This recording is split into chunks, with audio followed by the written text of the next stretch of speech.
Hey, how are you? I'm good. How are you? Not too bad. Good. So voting tonight. It was like a team selection. You were the last one standing on the wall. Yes.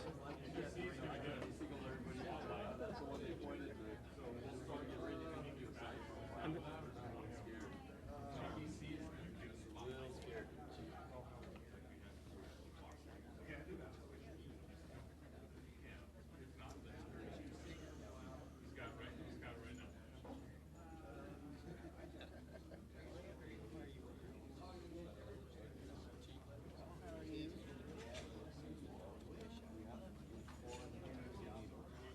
I was like, please be. That's why we did three. I think that was the end. We have everybody in the back.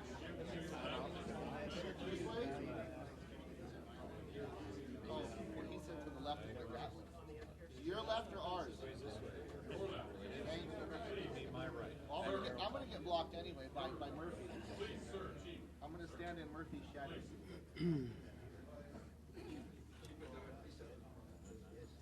I'm sorry, what?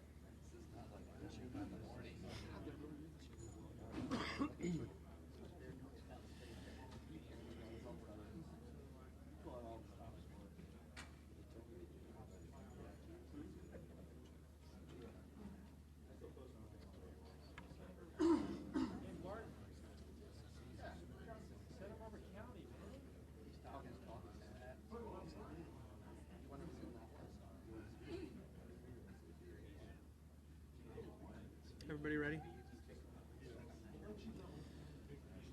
Good evening. My name is Bill Murphy, Public Information Officer on the Thomas Fire.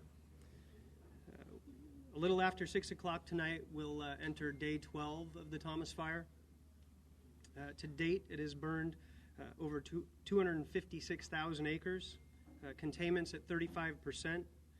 Over 8,000 firefighting personnel and other cooperating agencies are on this incident. And the cost to date is approximately $96.9 million. Again, 35% containment. We're not out of the woods yet. The firefight continues, and for an update on that progress, Operations Section Chief Mark Brown. Good evening. A productive day on the fire line today. We'll start up in the Matilaha Wilderness area on the north end of the fire. The fire continues to back towards our planned control lines. It's challenged the lines a couple places where we've had to take offensive actions in that area. We do have a planned fire in operation for that area, but we've been holding off on it until the timing is right.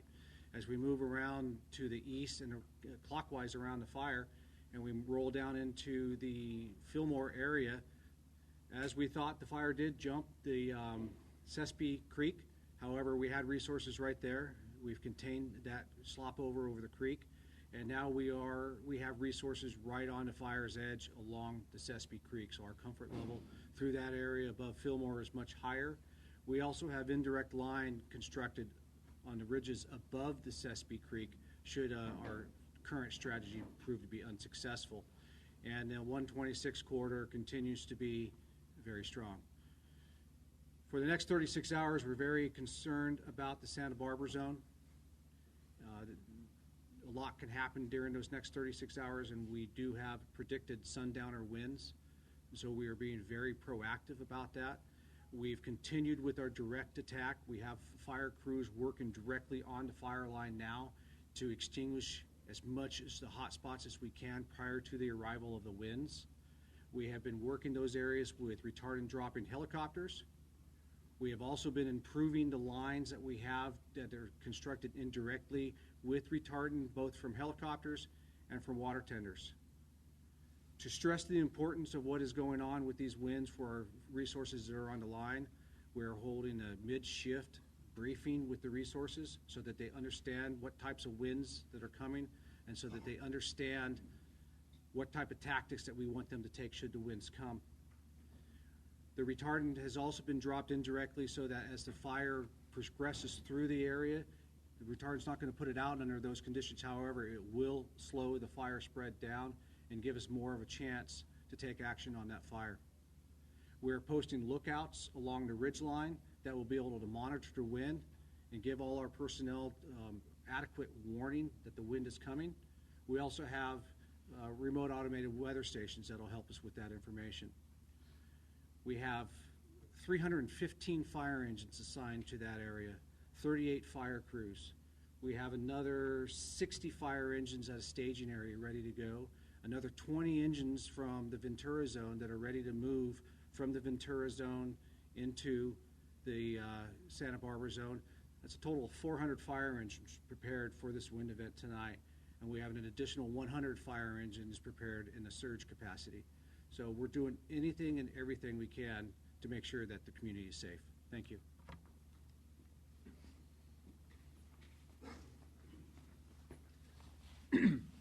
Good evening, Rich Thompson, incident meteorologist with the National Weather Service. As Chief Brown alluded to, we have through the weekend continuation of critical fire weather conditions across the fire area. I'll start with our red flag headlines. We currently have a red flag warning in effect from 2 a.m. tomorrow morning until 10 p.m. tomorrow evening for the mountains of Santa Barbara County as well as the south coast of Santa Barbara County. And then also a red flag warning in effect from late Saturday night through Sunday evening for Ventura County. What we're expecting tonight through tomorrow is increasing northerly winds across the area. The strongest winds will be across the Santa Barbara County zone through the Santa Ynez Range.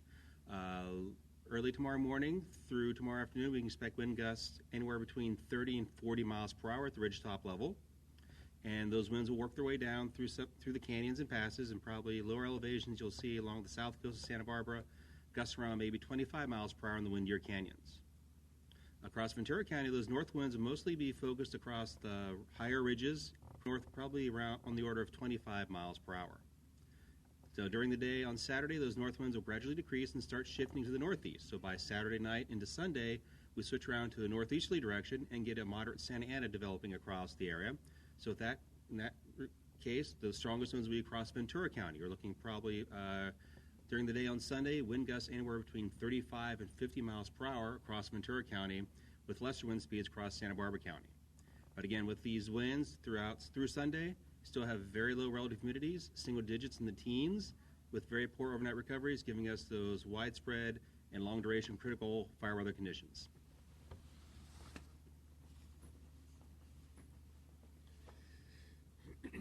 My name is Tim Chavez. I serve as the Fire Behavior Analyst on Incident Management Team 4. You probably are feeling some of the humidity that is coming in from the coastal plain in this immediate area. Unfortunately, that is not having an effect on any of the fire above 1,000 feet.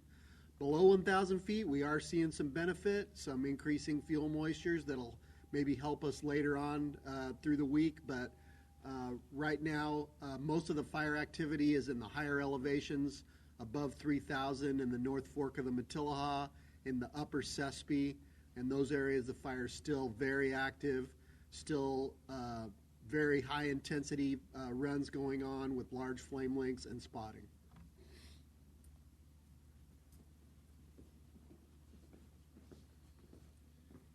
Good evening. My name is Martin Johnson. I'm a division chief with the Santa Barbara County Fire Department and one of the unified incident commanders here on the Thomas incident. And I really want to speak directly to the citizens of Santa Barbara County that are currently in the evacuation order and warning zones.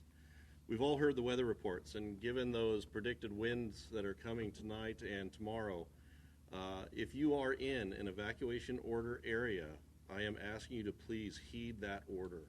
If you're in one of the warning areas, follow the ready, set, go principles that we have talked about again and again. They're located on the county website, fire department website. Be ready to go at a moment's notice. The Santa Barbara County Emergency Operations Center is staffed 24 hours. They are ready. They're in constant contact with the incident. So if any additional orders or warnings need to be placed into effect, that will be happening. So please, again, the sundowner wind event is different from the east winds that we've been experiencing. Sundowner winds come out of the north. They blow through the canyons directly towards the ocean to the south. This is a significant event, and we want everybody to be ready. Thank you. Good evening. Todd Durham, Incident Commander of CAL FIRE Team 4. I too want to continue to echo everything that's been said. We want to continue demonstrating to the citizenry of both counties that we're still standing united. We recognize hearing the same news day in and day out, red flag warnings, potential evacuations could become white noise because you continue to hear it. However, the reality is this looming threat has not gone away. It continues to exist. That was demonstrated yesterday how horrific it could be. So please stay in tune with us. We will continue these briefings and community meetings. It's our full intent to make sure that the media stays informed, the community stays informed, and remains prepared. Thank you.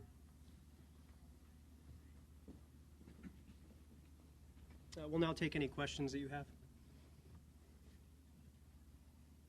Can you talk about how attacking the fire is going to change when the winds do pick up tonight and tomorrow? Sure, Chief Brown. The question was how the fire could change when the winds pick up, or if the winds pick up. The first step is going to be make sure the citizens are out and safe. We have decision points on our map as the fire progresses into a certain area, hits a decision point that triggers additional evacuations. We've already been in contact, we've been in contact the entire time with the Santa Barbara EOC. We've confirmed that they will be staffed through the night. We have the direct contact, and the first thing we'll be doing is making sure that the citizens are safe and evacuated. In that terrain is very difficult, very dangerous terrain. This is not the type of fire that you put firefighters out in front of unless they are in a safety zone.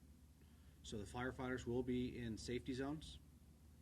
Some of those safety zones may be at homes, or they may be removed from the fire area. And then as the fire front passes, the firefighters will be coming in behind the fire front. Coming in behind it. Yes.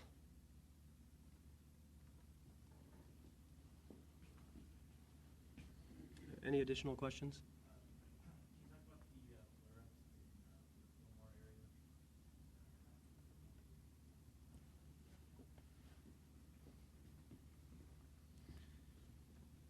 As our FBAN and our fire behavior analysts and several other people predicted that it would cross to Sespe Creek, it did.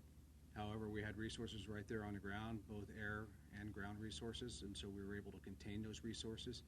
And the fire, quite frankly, has gotten to an area where it's easier for us to access, and so we've been able to put firefighters right on that fire's edge, and so that's why we've been more successful there.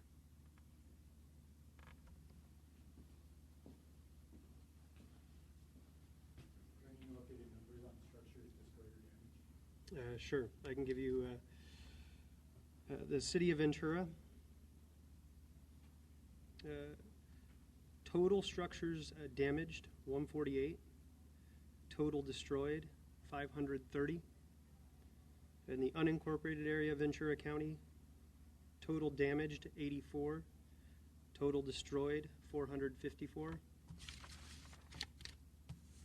And in Santa Barbara County unincorporated areas, total damaged, 5. Total destroyed, 23. And the damage inspection process will continue.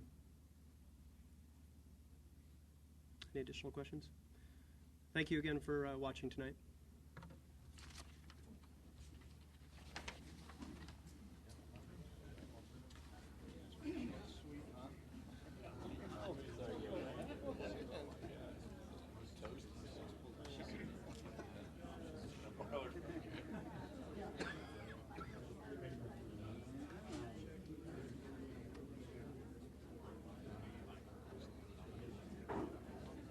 Go.